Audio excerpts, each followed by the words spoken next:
Hello dear students, welcome back to physics online session. We are in the discussion of torque act on a rectangular coil when that rectangular coil is placed in a uniform magnetic field. So when the rectangular coil is placed in a uniform magnetic field, already we got that expression for that torque act on the rectangular coil. So that expression torque tau is equal to NBIA. We can consider NBIA sin theta if it is perpendicular. So torque tau is equal to NBIA we can consider. So this principle I will take use in case of construction of moving coil galvanometer. What's that use of galvanometer? Galvanometer is a device which is used to measure that small amount of current we can consider. So look at here. So I will take use of galvanometer. So that galvanometer is used for that detection of the current and all the things. So in order to detect the current, we will use galvanometer. So that galvanometer is works on the principle of torque act on the rectangular coil when it is placed in a uniform magnetic field. So in that last class we got that expression for the torque act on the rectangular coil, right? So that principle I will adopt in case of moving coil galvanometer. So in today's session, so we'll be deal about that moving coil galvanometer. Moving coil galvanometer, right? So what's the mean of galvanometer? So it is a device which is used to measure that small amount of current in the circuit. So for that purpose we will use galvanometer. So later on we can study about that conversion of galvanometer into ammeter and voltmeter. So in that further class we will study about that. So in today's session we will be restrict about that how that moving coil galvanometer will work we can consider. So in order to understand such thing, first I can understand that what are the constructions of those moving coil galvanometer. So first we'll understand about construction. So in that construction I will use that one rectangular coil. So that rectangular coil I will place between the poles of the magnet. Look at here, I will use that rectangular coil. That rectangular coil is wounded with the copper wire. So that coil I will place it in a uniform magnetic field. Look at here. This is one soft iron cylinder. What's this? Soft iron cylinder. Over this soft iron cylinder I will wound with the copper wire. So to this soft iron I will wound with the copper wire. So this is rectangular coil, right? So this rectangular coil I will place it in uniform magnetic field. So that magnet I will take it in a concave shape. Look at here, this is north pole of the magnet. Wait a minute. Another one is south pole of the magnet I can consider. Look at here.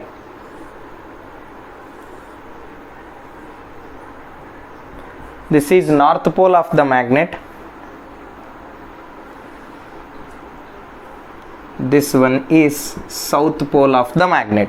So between these poles of the magnet I will place rectangular coil here. So look at here, if this rectangular coil you may observe in a lateral symmetry. Look at here, this may seems as, so if it is a cylindrical iron sheet, means cylindrical iron, soft iron. So over this soft iron I will wound with the copper wire. So this may appears like this. For example, this is rectangular coil. If you observe this part, so it will appear as a line. So I will use that lateral view. So this is soft iron. Over this soft iron I will wound with the copper wire. So these are all the layers of the copper we can consider, right? Now at this one I will place one needle here. So at the top I will place one needle.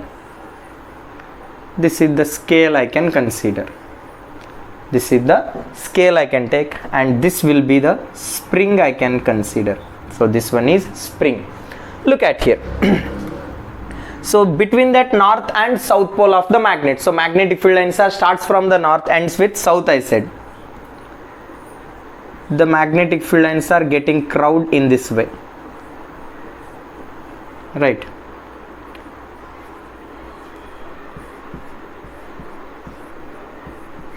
Magnetic field answer starts from north and ends with south. So this is rectangular coil. Rectangular coil I said. This is soft iron,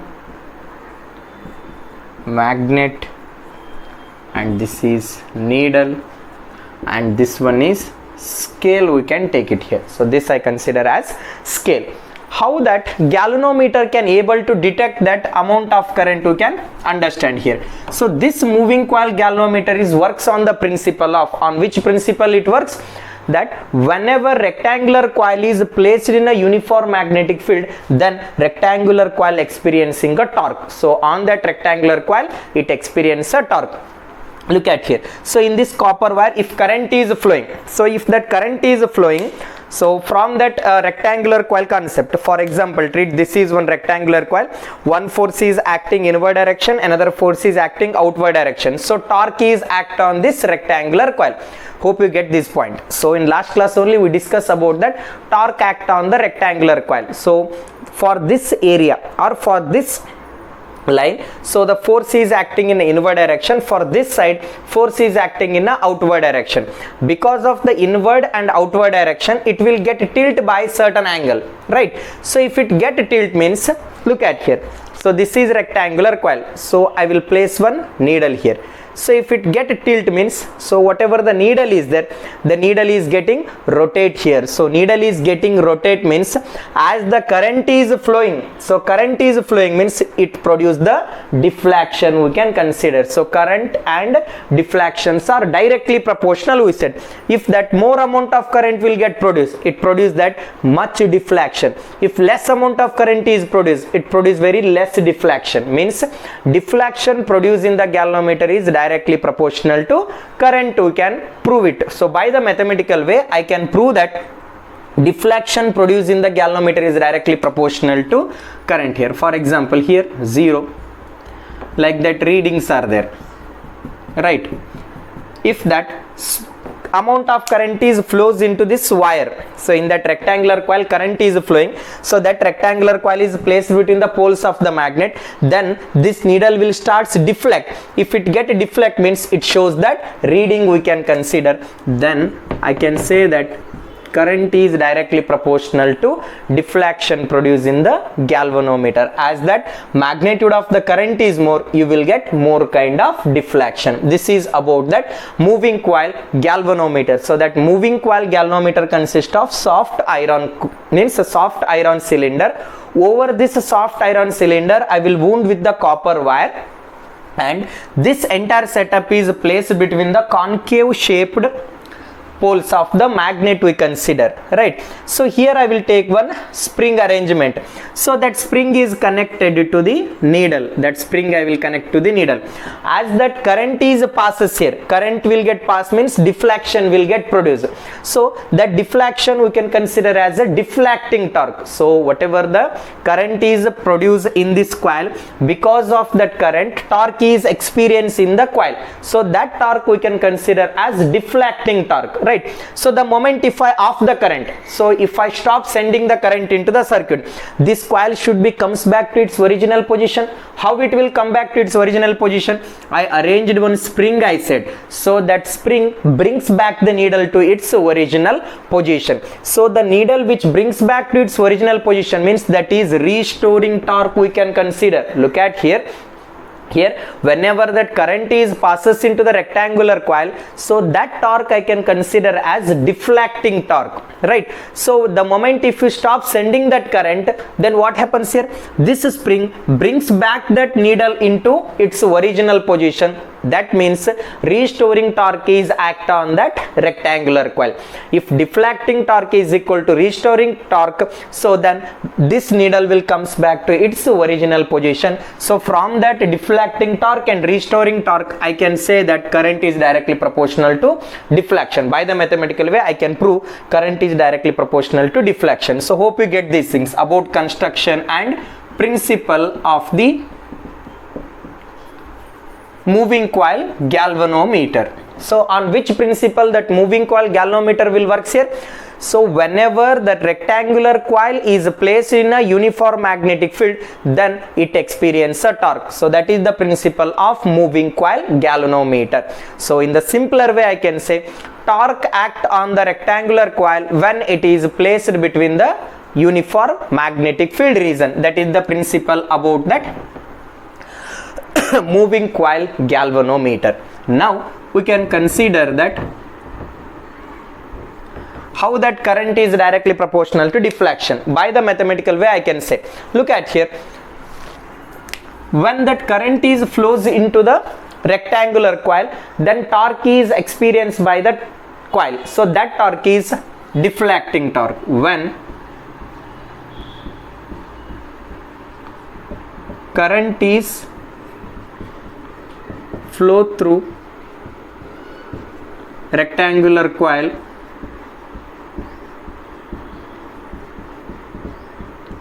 then when current is flows through rectangular coil, then deflecting torque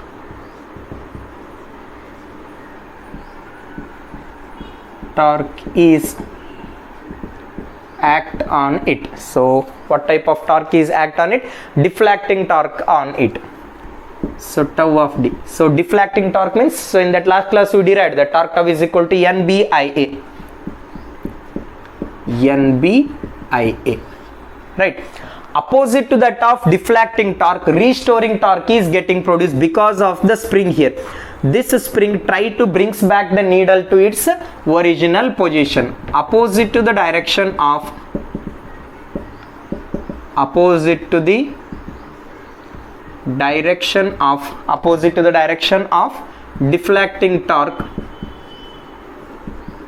deflecting torque, a restoring torque is produced. So restoring torque is produced. Tau of R we can consider. So in that first pure system of particle and rotational motion, torque tau is equal to, we can consider as k theta. So we consider that formula. So restoring torque tau is equal to k theta. We can first PU system of particle and rotational motion topic. So torque tau is equal to k into theta I consider. So this restoring torque and deflecting torque are equal in magnitude and opposite in direction. So I can say that tau of d is equal to tau of r. So deflecting torque NBIA, which is equal to k into theta, right? I will take that I, which is equal to k divided by NBA into theta, right? So this entire thing k divided by NBA, I can take it as galvanometer constant. I is equal to g into theta. It means that current is directly proportional to deflection produced in the galvanometer. What does the mean of this equation? Current produced through the galvanometer is directly proportional to deflection. It means that if that more amount of current will pass us through the coil, then it will produce more deflection. If less amount of current will pass, means it produce that less deflection we can consider here. So in case of that galvanometer, we can consider that sensitivity of the galvanometer. So what's the mean of that sensitivity of the galvanometer here? For small current, much deflection will get produced. For small current, large deflection is getting produced here. So that we can consider as sensitivity of the galvanometer. So that sensitivity of the galvanometer, I can say that current sensitivity as well as voltage sensitivity. So now we'll look about that, what is current sensitivity as well as voltage sensitivity. Okay, so now we'll look at about that sensitivity of galvanometer here. So in case of sensitivity of galvanometer,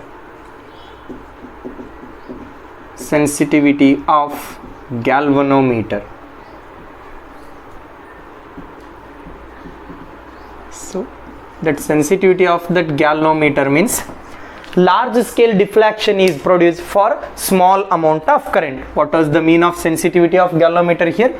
Large scale deflection is produced for large scale deflection is produced for small amount of current, small amount of current we can consider, small amount of current we can say it as sensitivity of the galvanometer. There are two types of sensitivity. One is current sensitivity, current sensitivity, I of S who can consider current sensitivity. What was the mean of that current sensitivity? Current sensitivity means deflection per unit current, we can say it as current sensitivity. What does the mean of current sensitivity here? Current per unit deflection, deflection per unit current we can consider as current sensitivity. Deflection per unit current. What does the mean of this statement?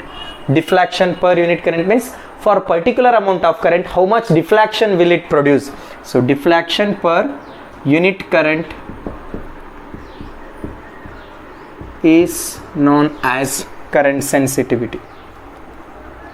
Current sensitivity, right? I of S, which is equal to deflection per unit current, I said. So what does the value of theta here? Deflecting torque, which is equal to restoring torque, NBIA, which is equal to K into theta. So theta, shall I write it as theta, which is equal to NBIA by K we can consider. Look at here, theta means NBIA divided by K. In denominator also I term is there, it will get cancelled out. So expression for that current sensitivity is NBA by K we can consider. So this is about current sensitivity. Here SI unit for that current sensitivity is theta means division we can consider. Here current means ampere we can consider, division per ampere. So division per ampere we can say it as current sensitivity. Similarly I can say about that voltage sensitivity. So one more sensitivity is there, so that we can take it as voltage sensitivity. So voltage sensitivity, V of S we can take it here. So voltage sensitivity means deflection per unit voltage, we can take it as voltage sensitivity. How will you define here? Deflection per unit voltage, deflection per unit voltage is known as voltage sensitivity. Voltage sensitivity, so that we can consider as voltage sensitivity. So V of S, which is equal to theta by V we can consider, where theta means NBIA